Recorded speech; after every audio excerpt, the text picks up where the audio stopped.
So allow me to read these scriptures that I talked about. I'm gonna see if I can find exactly where it's at. But I didn't highlight, so it might be a little tricky. But it was in let's see. A proud look, a lying tongue, and hands that shed innocent blood, and heart that deviseth wicked imaginations, feet that be swift in running to mischief, a false witness that speaketh lies, and he that soweth discord among brethren. My son, keep thy father's commandment, and forsake not the law of thy mother. Bind them continually upon thy heart, and tie them about thy neck. When thou goest, it shall lead thee. When thou sleepest, it shall keep thee. And when thou awakest, it shall talk with thee. For the commandment is a lamp, and the law is light, and reproofs of instruction are the way of life. To keep thee from the evil woman, from the flattery of the tongue of a strange woman. Now, in this verse, and a lot of times in the Bible, it's a lot about metaphors, right? So it's not specifically talking about a woman here, but it's using it as an example of temptation, I believe. So the commandments, right? Keeping the wisdom of God is how we fight against temptation, right? We use our wisdom and our better judgment. To keep thee from the evil woman, from the flattery of the tongue of a strange woman. Lust not after her beauty in thy heart, neither let her take thee with her eyelids. For by means of a whorish woman a man is brought to a piece of bread, and the adulteress will haunt for the precious life. Now this is the verse right here that I'm about to read that's super important when it comes to fighting temptation, right? Can a man take fire? It's a little covered right here. Can a man take fire in his bosom and his clothes not be burned? Can one go upon hot coals and his feet not be burned? So he that goeth into his neighbor's wife, whosoever toucheth her shall not be innocent. Men do not despise a thief if he steal to satisfy his soul when he is hungry. So a lot of the scriptures are covered, right? Because I have taken notes, but I want to read some of the notes I took when I read this, and this was yesterday, so I find it so interesting how quick things can turn around and how quick the Lord can show you examples in your life of how these principles can apply. So I wrote down, if you place yourself in position to fall victim to temptation, you cannot be surprised or upset when you fail.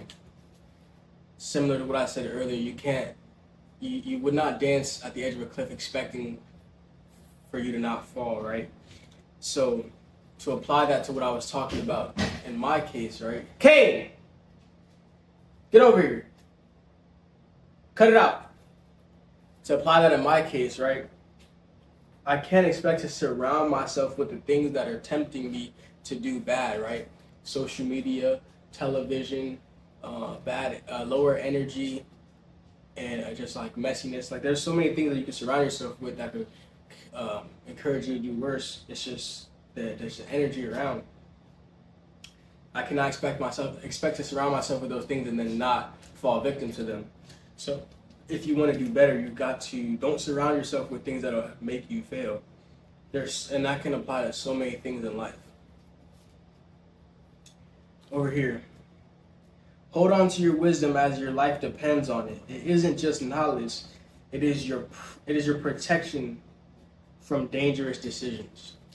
It is important to hold on to the wisdom that you have, the wisdom that God has given you, the wisdom that you have gained over the years because that is your protection from bad decision making. Temptation starts when you're not being intentional. I've talked about attention a lot lately when I speak to people because intention is very important. Everything that you do without intention, it kind of blurs a lot of things. Wandering, being careless, or being where you don't belong opens the door for problems. So you should be intentional with everything that you do. Everything that you do should be intentional. If you feel like you can't explain what you're doing or have good reasoning behind it, then it's usually probably not good for you. Don't play close to the edge and expect not to fall, right? We talked about that. The woman represents temptation. Sounds good, looks good, and feels good, but it's lies. So the key takeaway from this video right here, and I just made this video real quick, this wasn't planned or anything. I just wanted to tell you guys that